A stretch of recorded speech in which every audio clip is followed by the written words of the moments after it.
અમરેલીના રાજુલા નજીક આવેલા ચારનાળા ફ્લાયઓવર પર મસમોટી તિરાડો જોવા મળી રહી છે। રાજુલા જાફરાબાદને જોડતો નેશનલ હાઈવે ચારનાળા પર ફ્લાયઓવર મસમોટી તિરાડોમાં ગરકાવ જોવા મળી રહ્યો છે। ત્યારે તંત્ર દ્વારા આ તિરાડો જોઈન્ટ કરવા માટે સાંધા પણ મારેલા છે, પરંતુ આ 1-1 ફૂટ ઊંડી તિરાડો જેને કોઈ સાંધાથી ફરક પડે એમ નથી। ભાવનગર સોમનાથ નેશનલ હાઈવે પર અનેક જગ્યાએ આડેધડ પાળાઓ કરી દેવામાં આવ્યા છે, જેના કારણે અનેકવાર અકસ્માતો પણ થઈ ચૂક્યા છે અને ઘણા લોકોએ જીવ ગુમાવ્યા છે। અમરેલી જિલ્લાના પત્રકાર એકતા પરિષદના ઉપપ્રમુખ પ્રતાપભાઈ વરુ દ્વારા જણાવ્યા અનુસાર આ નેશનલ હાઈવે ઓથોરિટીના ભ્રષ્ટાચારી કોન્ટ્રાક્ટરોના કારણે અહીં અનેક મોટા અકસ્માતો પણ સર્જાયા છે અને તેઓ દ્વારા અનેકવાર નેશનલ હાઈવે ઓથોરિટીને પણ તાત્કાલિક તેનું નિરાકરણ કરવાની માંગ પણ કરેલ છે।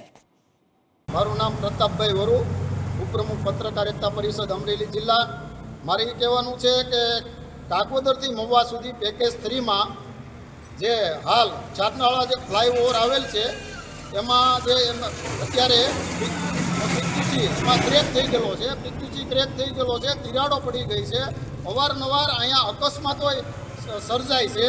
એમાં હલકી ગુણવત્તાવાળી માટી વાપરવામાં આવેલ છે અને પીટીસી પણ હલકું ગુણવત્તાવાળું વાપરવામાં આવે છે અને કોન્ક્રીટ હલકી ગુણવત્તાવાળો યુઝ થયેલ છે અને જેને લીધે અત્યારે જે પીટીસી ક્રેક થયેલ છે, જેથી આમાં હલકી ગુણવત્તાવાળી માટી વપરાય છે અને બીજા નંબરમાં કોન્ક્રીટ કે ક્યાંય પણ લેબમાં વપરાતું નથી। માટી લેબમાં જુદી વપરાય છે, લેબમાં જાય છે બીજી ને વાપરવામાં બીજી આવે છે, જેથી નેશનલ ઓથોરિટીની ઘોર બેદરકારી છે। અને બીજું એ છે કે જે કાગવદરથી ઉના પેકેજ 4 છે એમાં ઘણા સમયથી જે કાગવદર પાસે આવેલો માઇનર બ્રિજ MMB અને સેલના પાસે આવેલા 2 બોક્સ કલવર્ટ જે 2020થી 25 સુધી 5 વર્ષ થયા છે, એનામાં આડા જે કાગવદર પાસે અને સેલણા પાસે આડા માટીના પાળા કરેલ છે, જેથી કરીને નિર્દોષ માણસો મોતનો ભોગ બને છે અને માણસોને રોંગ સાઈડ ચાલવું પડે છે।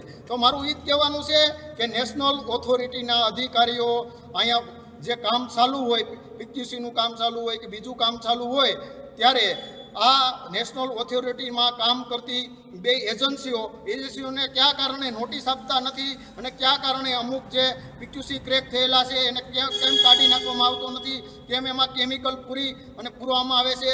અને બીજું એવું કહેવાનું કે વિલેજ બસ સ્ટોપ, જે જગ્યાએ બસ સ્ટોપ અમુક જગ્યાએ નથી આપવામાં, અમુક જગ્યાએ આપેલા છે। સ્ટ્રીટ લાઇટો પેકેજ 3માં પેકેજ 4માં ક્યારેક બંધ હોય, ક્યારેક ચાલુ હોય, કેમ મેન્ટેનન્સ કરવામાં આવતું। બાબુભાઈ વાઢેર સાથે bureau report, today Gujarati news.